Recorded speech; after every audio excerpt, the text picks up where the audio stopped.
Hello, I'm Ken Shibata, and this is my CS4510X final project on Barrington's theorem. So first we'll cover some background starting from telephony and going into branching programs, then Boolean circuits, then we'll cover the proof and some implications and related problems. First, the background.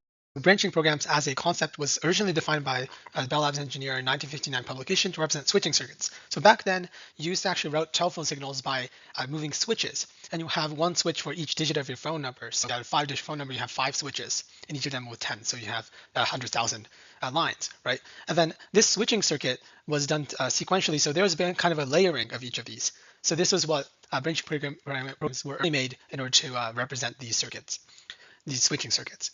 And in kind of other words, branching programs represent a series of composed if statements or match statements, as you would see in modern Python. This is a real Stoker switch. Now let's introduce a more formal notion. So a branching program is a list of instructions, which itself is of the form JFG, which means if x at bit j equals 1, then run f, also run g, where fg are cyclic permutations.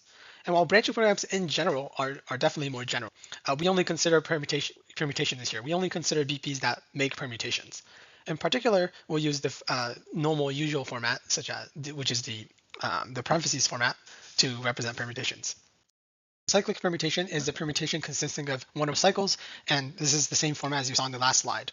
And this one covers some more definitions. So width of BP is the largest size of permutation used, and the length is the number of instructions. So note that BPs, one other thing I want to notice is that BPs are non-uniform in the sense that the program has a definition for each length.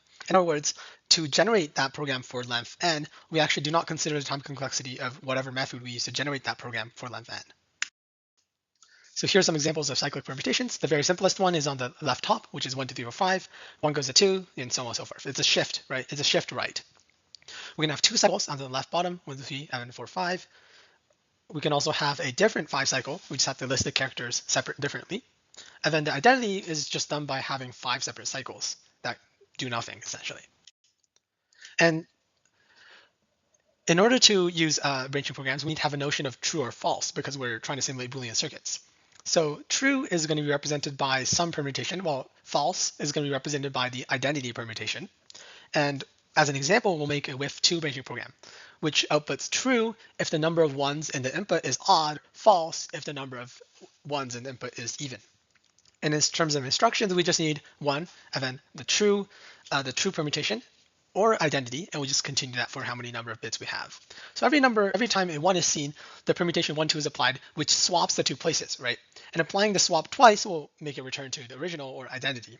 So if we run the BP for input 101 on the bottom diagram, we'll see that we have a swap, then because it's 0, we have identity, and then we'll have another swap.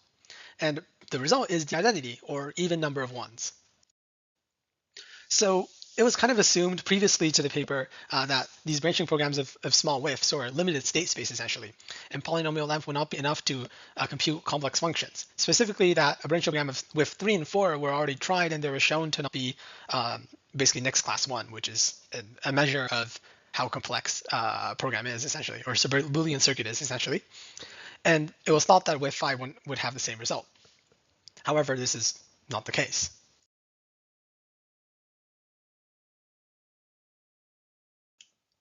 So first we'll prove 3 lemmas used in the result, and then the final result. Just as a preview, the final result is that any Boolean circuit of fn2, so 2 inputs, and def d can be simulated by a branching program with width 5 and a length of O of 4 to the d.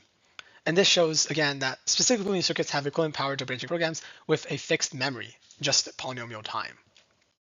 In the previous slide, we said that a branching program has a specific representation of permutation as an output of true and false for identity. And this lemma says that you can actually change that representation of true by changing the length of that branching program. As an example, let's consider the BP that outputs 1, 2, 3, 4, 5 if the input is in this set.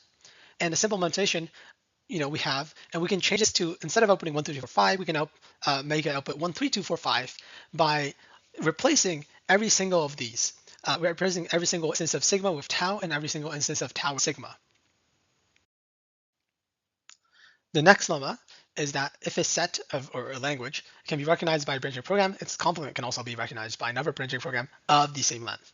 And this is a very similar idea. We look at the last instruction and we apply an inverse of the true marker.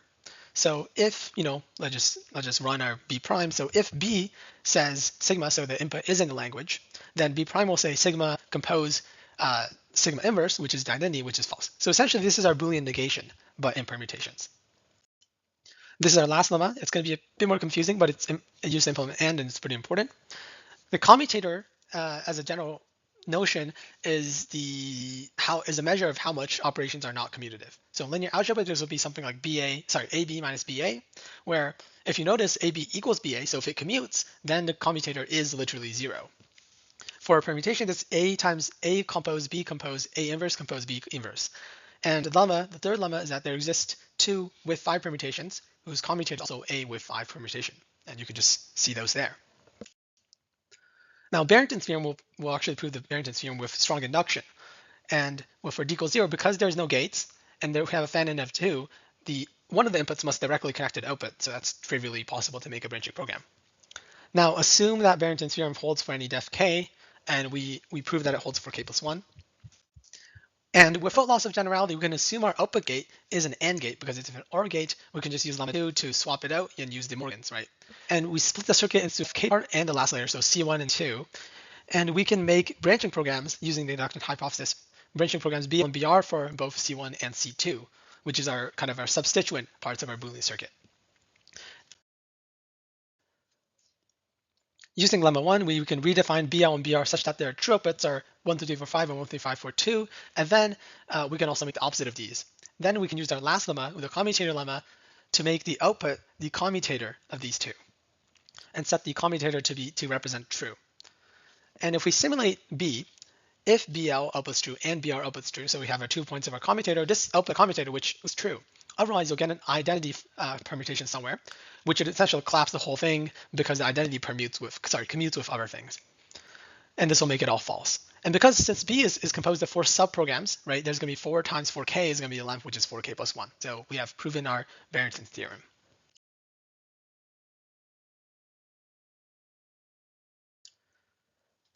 One of our results is the majority function, which the majority function itself is true if and only if the majority of the inputs are true. With 3 and 4 actually need an exponential width. This is also proven in the same paper to have the majority function. However, corollary of Barrington's theorem is that this can be done with polynomial length with 5. Just having one more can make it a polynomial length. And the majority function can be computed as follows. So first, if we want to make a Boolean circuit, we want to make a Boolean circuit so we can convert it of def1. So 1 bit is easily made, right? We just use the output. And the induction, we can just use OR, and we have our majority function as a Boolean circuit for any def. And this is done using def of log n. And if we apply Barrington's theorem, we'll get a 5 branching program of O for D. And since D is bounded by C log n, where C is a constant, we get O of n to the 2c, which is polynomial.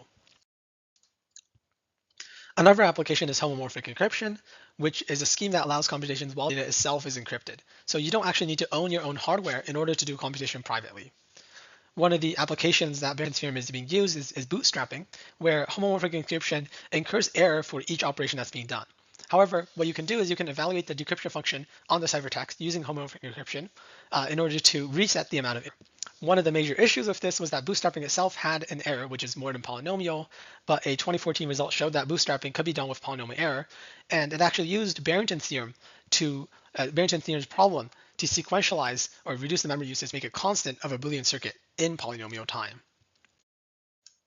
And these are some references I've used. Thank you so much for listening.